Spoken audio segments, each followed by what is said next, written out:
શ્રી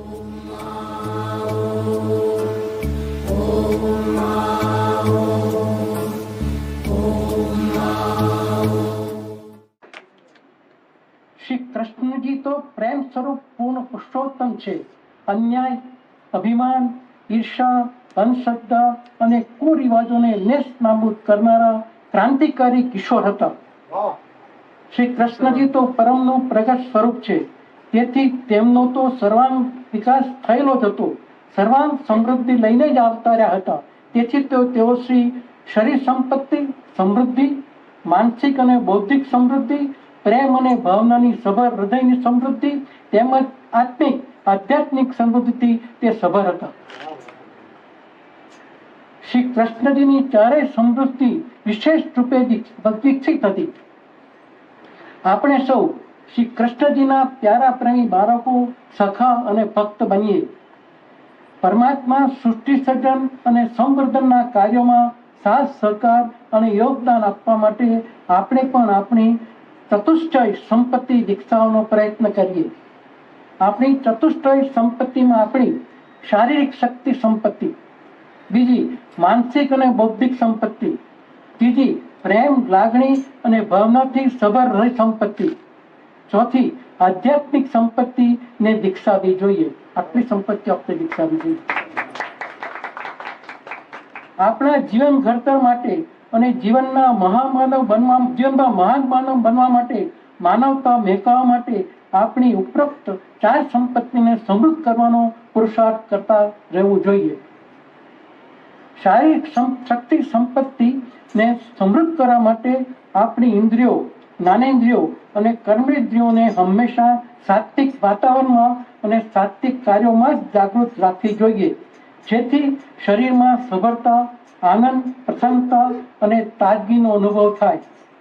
સાત્વિક, શુદ્ધ, પૌષ્ટિક આહાર, વિહાર, યોગાસન, પ્રાણાયામ, કસરત વગેરેથી શારીરિક સ્વાસ્થ્ય જળવાઈ રહે અને આપણી શારીરિક શક્તિ સંપત્તિનો વિકાસ થતો રહે. બીજું, માનસિક અને બૌદ્ધિક શક્તિને સમૃદ્ધ કરવા માટે હંમેશા હકારાત્મક, સર્જનાત્મક વલણ અપનાવવું જોઈએ.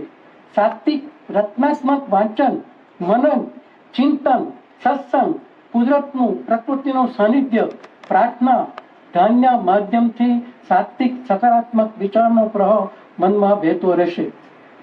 વિવેક, વિનય, વિનમ્રતા, શિસ્ત, સંયમ, સહનશીલતા વગેરે ગુણો આપણી બૌદ્ધિક શક્તિને સમૃદ્ધ કરવામાં મદદરૂપ થશે.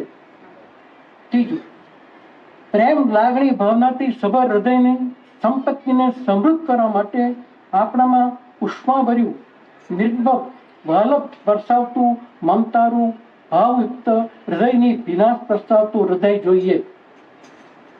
દયા, દાન, કરુણા, મદદની ભાવના તેમજ મારા નવ સિદ્ધાંતોથી સભર હૃદયથી ભાવસભર હૃદયની સંપત્તિ તે વિકસાવવામાં મદદરૂપ થઈ શકે.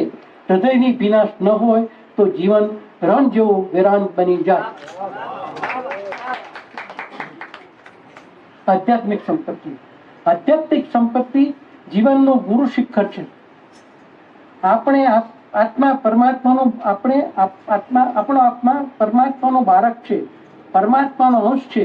બાળક જેવી રીતે માતા સાથે જોડાયેલું રહે છે અને માતાની મમતાની મીઠાશથી પોષાતું રહે છે, વિકાસ પામતું રહે છે, તેવી જ રીતે આપણે હર પરે પરમ પિતા પરમાત્મા સાથે જોડાય જ રહીએ, એટલે સાત્વિક આનંદ અને પ્રસન્નતાના વાતાવરણમાં જ રહીએ. પરમાત્મા મારી સાથે જ છે, હું એકલો નથી. મારી જીવનયાત્રાના માર્ગદર્શક અને પ્રેરણા પ્રદાન કરનાર પરમાત્મા જ છે. તેવો ભાવ હંમેશા મનમાં રાખવાથી આપણી આત્મિક શક્તિઓ સમૃદ્ધ બનશે, આત્મબળ વધશે. આપણા સમગ્ર જીવનની ચેતના સાથે એક્યતા, સંવાદિતા અને આનંદનો અનુભવ થાય. પરમની જળ ચેતન સૃષ્ટિ સાથેનું એક અનુભવાય. ધ્યાન અને પ્રાર્થના દ્વારા પરમનો દિવ્ય પ્રકાશ, પ્રેરણા અનુભવાય. ત્યારે આપણે આધ્યાત્મિક સમૃદ્ધિનો વિકાસ કરી શકીએ, આધ્યાત્મિકના ગુરુ શિખરની સમૃદ્ધિનો આનંદ માણી શકીએ. શ્રી કૃષ્ણજીના જન્મ દિવસની અવિસ્મરણીય ભેટ આપવા માટે આપણી ચતુષ્ટય શક્તિ સમૃદ્ધિને તેમના સેવાયજમાં સમર્પિત કરીને આજના જન્માષ્ટમીના ઉત્સવને સાર્થક કરીએ.